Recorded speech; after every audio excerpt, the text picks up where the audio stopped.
बच्चों, इस वीडियो में हम शब्द व्यवस्था के दो भेद जो बच गए थे उनके बारे में पढ़ेंगे। उत्पत्ति या स्रोत के आधार पर शब्द के भेद को पढ़ेंगे और रचना या बनावट के आधार पर शब्द के भेद को पढ़ेंगे।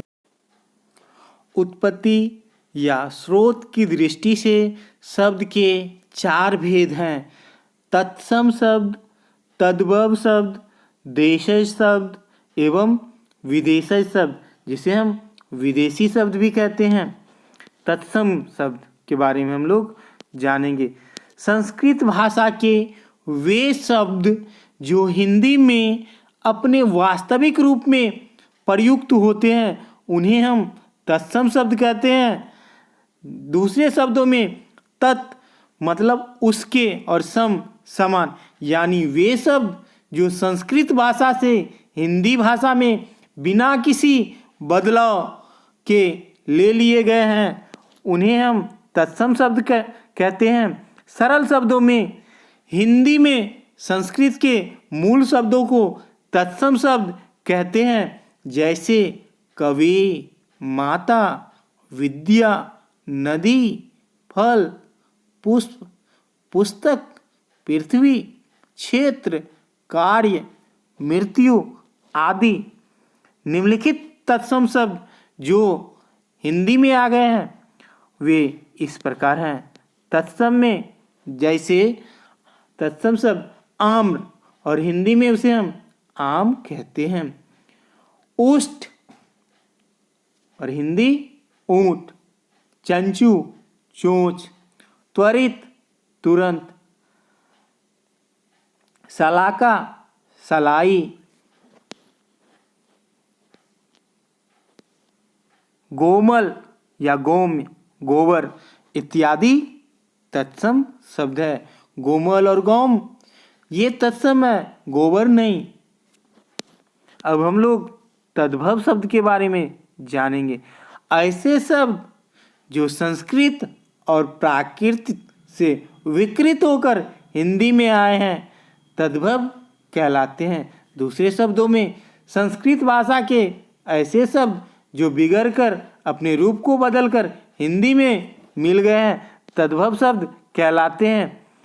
या दूसरी पर जो शब्द संस्कृत भाषा से थोड़े बदलाव के साथ हिंदी में आए हैं वे तद्भव शब्द कहलाते हैं। अन्य परिभाषा, तत्सम के बदले हुए रूप को हम तद्भव कहते हैं। जैसे संस्कृत से जो तद्भव बना, दुग्ध से दूध, हस्त से हाथ, कुब्ज से कुबरा, कर्पूर से कपूर, अंधकार से अंधेरा, अक्षी से आँख, अग्नि से आग। तो बच्चों हमें ध्यान देना है, अग्नि तत्सम शब्द के अंतर्गत आएगा और आग तद्भव के अंतर्गत आएगा। दोनों का अर्थ समान ही होता है, अग्नि और आग दोनों का अर्थ समान होता है। तत्सम अगर कहेंगे तो अग्नि और तद्भव कहेंगे तो आग। मयूर और मोर दोनों का मतलब समान ही होता है, एक ही होता है, लेकिन तत्सम का जब प्रयोग करेंगे तत्सम शब्द का तो मयूर कहेंगे और तद्भव का मोर कहेंगे। इसी प्रकार जब हमें तत्सम शब्द का प्रयोग करना है खेत के लिए तो क्षेत्र कहेंगे और तद्भव का प्रयोग करना है तो खेत कहेंगे। देशज शब्द, इसे हम देशी शब्द भी कहते हैं। देश प्लस जो अर्थात देश में जन्मा। परिभाषा इस प्रकार है, जो शब्द देश के विभिन्न प्रदेशों में प्रचलित आम बोलचाल की भाषा से हिंदी में आ गए हैं वे देशज शब्द कहलाते हैं।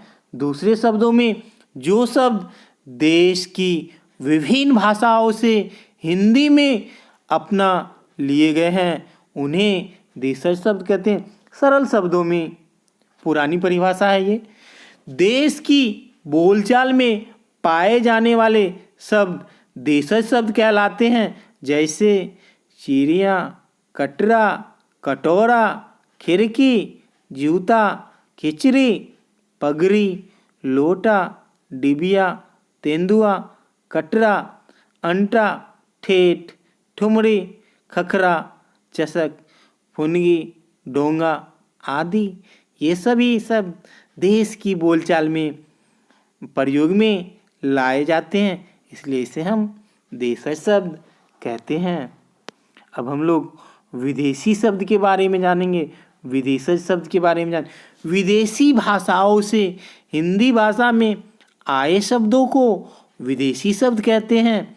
दूसरे शब्दों में जो शब्द विदेशियों के संपर्क में आने पर विदेशी भाषा से हिंदी में आए वे शब्द विदेशी शब्द कहलाते हैं। और सरल शब्दों में जो शब्द विदेशी भाषाओं से हिंदी में आ गए हैं उन्हें हम विदेशी शब्द कहते हैं।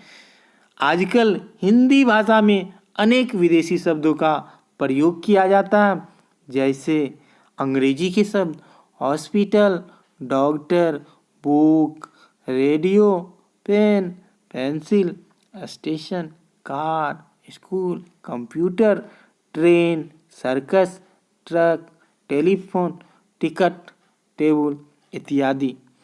प्यारे बच्चों, आज हमारा तीसरा पाठ शब्द व्यवस्था इस वीडियो के माध्यम से पूरा हो गया। मुझे उम्मीद है कि आप लोगों को इस वीडियो को देखने के बाद शब्द व्यवस्था समझ में आ गया होगा। धन्यवाद।